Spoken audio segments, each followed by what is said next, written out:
Hello and welcome to this week's story update. We're going to be speaking with Khalid, but before we do, let's take a look at his story.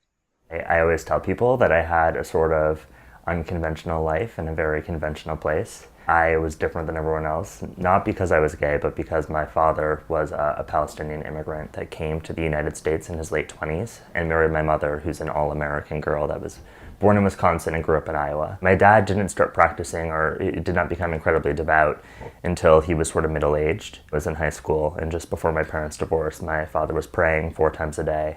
When I went off to college, I sort of elected that, I would figure it out when I got there, and that's sort of what I did. I came out to my close friends my freshman year, and then my mom shortly thereafter when I was about 19. I felt like a burden had been lifted. She was incredibly accepting. She told me she had known for a long time. Certainly by the time that I had left school, I felt very much like I was fully out, except to my father, who had divorced from my mother when I was 16 years old. We maintained certainly a closeness, but I didn't feel comfortable telling him. I had a terrible time coming to terms with my sexuality. My grades were terrible one semester because I was drinking all of the time. I couldn't hold down a relationship. There were days and weeks even when I couldn't get out of bed. I went to a therapist just for one session. The circumstances were unique because this therapist was part of my dad's practice, because it was a small town and there were only so many doctors. And he, knowing who my father was, sort of said without saying, if I were you, I wouldn't come out to your dad. Your dad is a tough guy. He's stubborn. And at that point, my father was paying for my school. I was financially dependent on him. And he was like, look, you have to think about it from a risk-reward standpoint. If he cuts you off completely and cuts you out of your life, is it really worth it to you? I moved to New York when I was 22, and I was fully out in the city. I met a guy that I dated for a year, and it was a tough relationship. It was very tough for me to reconcile the fact that I had thrown away something that could have been very real after 6 or 7 years of casual dating and fun and I guess disconnect after disconnect. I was incredibly depressed. It was tough for me to go to work. So it was a moment for me to really recapture or figure out why I was unhappy and change everything in my life that I wasn't content with. I decided to fully rip the Band-Aid off, to fly home to Iowa where my dad was still living, and to come out to him. You tell yourself internally, I'm going to count to 5 and then I'm going to say it. So, I was constantly counting to 4, never quite making it to 5, just saying that I flew home to tell you, and a sort of look of panic washed over his face. And I couldn't get it out, and he finished the sentence for me and said that you're gay.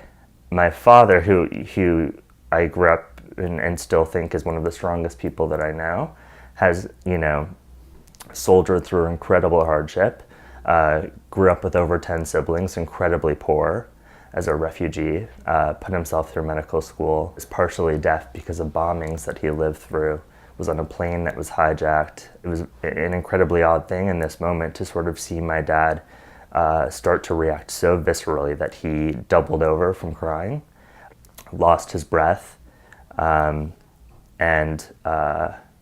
started saying, oh my God, over and over again, offering me money, therapy, anything that he could do to make me change. And he kept telling me over and over again that he didn't want me to die. I would go to hell. Why did I come here? I met your mother, it ended in divorce. I had you and you turned out gay. Clutching his stomach and his heart and rolling around on the floor. If it hadn't been so upsetting, it would have almost been funny to see someone react so horribly to something that, isn't necessarily bad news. My relationship with my father didn't happen overnight, and it's still ongoing. But we are really close now, 4 years later. It's really just something we don't talk about, but we both know is there. It typically manifests itself as in these birthday cards he sends us. I write for a few magazines, and my dad has always been incredibly proud of the fact that I'm a writer. and fancies himself one. He, for as long as I can remember, has written me these like expansive birthday cards to Khalid, the boy, the man, the poet, the scholar, and then, tells me how much he loves me, how he'll always support me, how he's so proud of me, everything that I've worked for and everything that he's worked for, and how his values are reflected in me. And ever since that year that I came out to him, he includes this sort of sentence: there's a thing that you and I differ on, but I'll always support you, I'll always love you. And that's really the extent to which we talk about it today. And I think that anyone that sort of expects to come out to a parent, certainly one that has an incredibly complex history and difficult feelings about gayness, expecting that to be wrapped up neatly, I think that's an unrealistic expectation. To some extent, I think that the complexity of it is something that you should cherish. Have this tendency to vilify people that aren't accepting or understanding from the start. And I think the burden that he carries with him is just as heavy, if not heavier, than the one that I've always carried with me. Okay, Khalid, it was great to watch your story again, and it's also great to see you again. How are you doing? It was what, 4 years, 5 years ago since that video? 5, it looks like. March 12th, 2015. Yeah. So how are you doing these days? I'm doing all right. I'm doing pretty well, all things considered. The world has changed quite a bit in those 5 years. Yeah, just a little bit. So, looking back at your story and watching it all these years later, I'm really curious to know how your relationship with your father has changed or evolved over these past 5 years. Well, 5 years is a long time. The video was shot in March 2015. And, a couple of things sort of at the macro level have happened since then. One, Donald Trump won the presidency, which seemed unfathomable when the video was shot.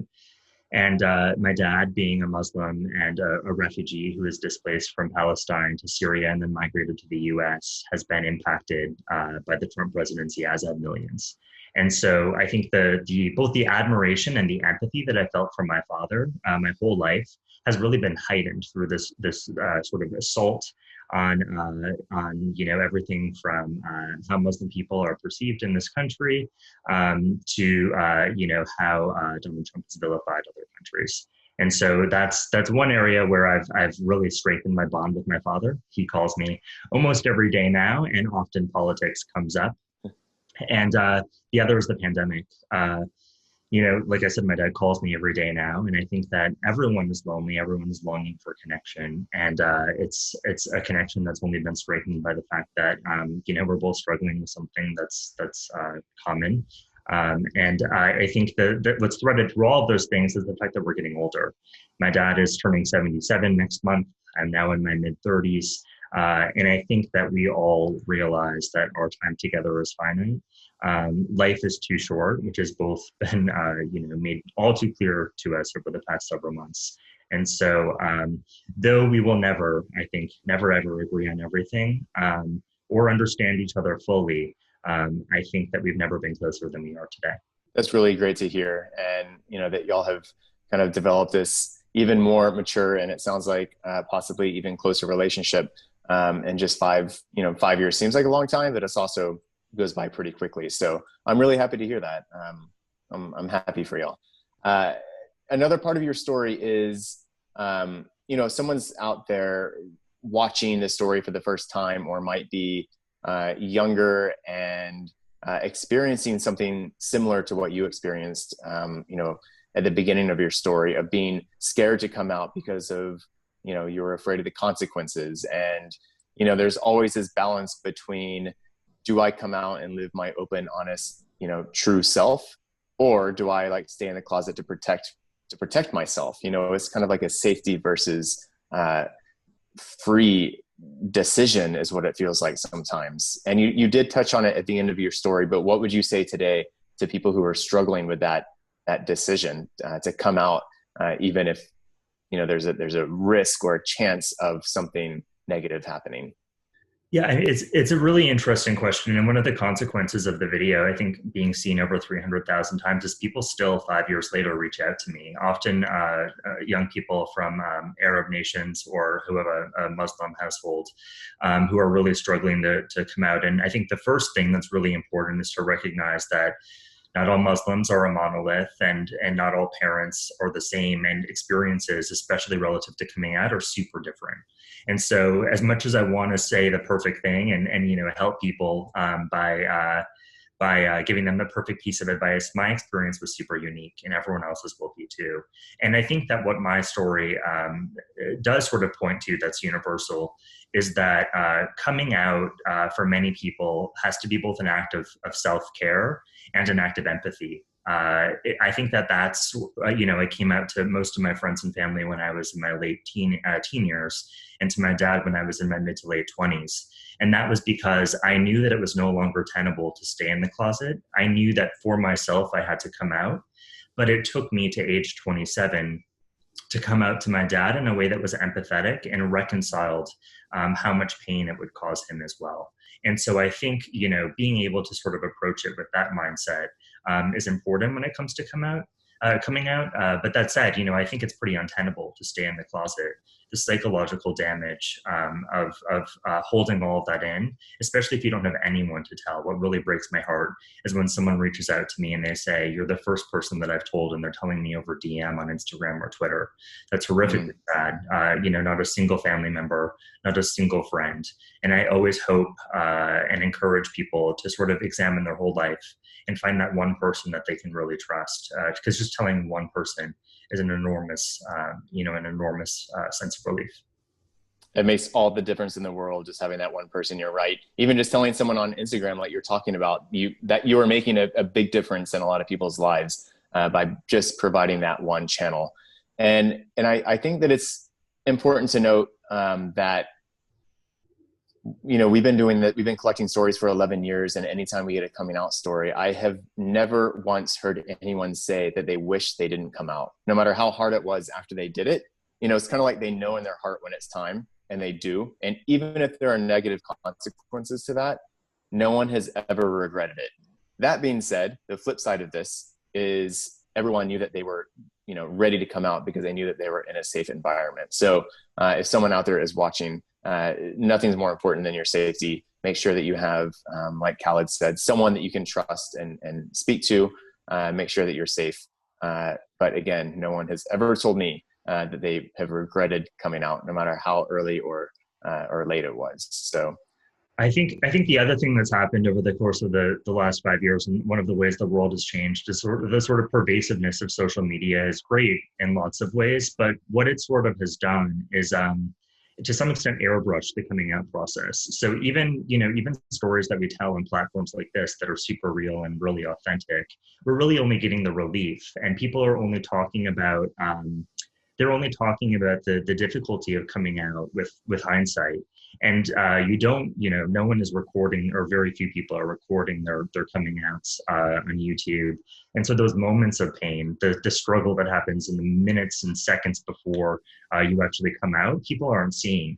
And I think that that sometimes people look too much to social media as sort of a blueprint for what their experience can and should be. And again, I just encourage people to really look inside themselves and know that their experience is going to be unique. that's a really great insight. Before we log off, is there anything else that you want to share with anyone? Any updates on your life or anything about your story or anything at all? I think I've lived in New York now for 13 years, and one of the things that I've done over the course of the whole time I've been here is been a writer. And so over the past few years, I've written a couple of pieces. One for Hello Mr. Magazine, which is since closed, but on my coming out to my dad, which is available online. I would encourage people to check that out. And right now, I'm actually working on my book, trying to use some downtime in the pandemic, some alone time to write. That's great. We'll definitely keep us posted, and whenever that book is out, and we can even link to the Hello Mr. Article in the description. So if you could send that over, we'll include it so viewers can click on that. Well, Khalid, thank you so much for taking the time to speak with us. It was good seeing you again. Hopefully, it won't be another 5 years before we chat again. But thanks again for your time. Of course, thank you. All right, and check back next week for another story update. Thanks for watching. Bye.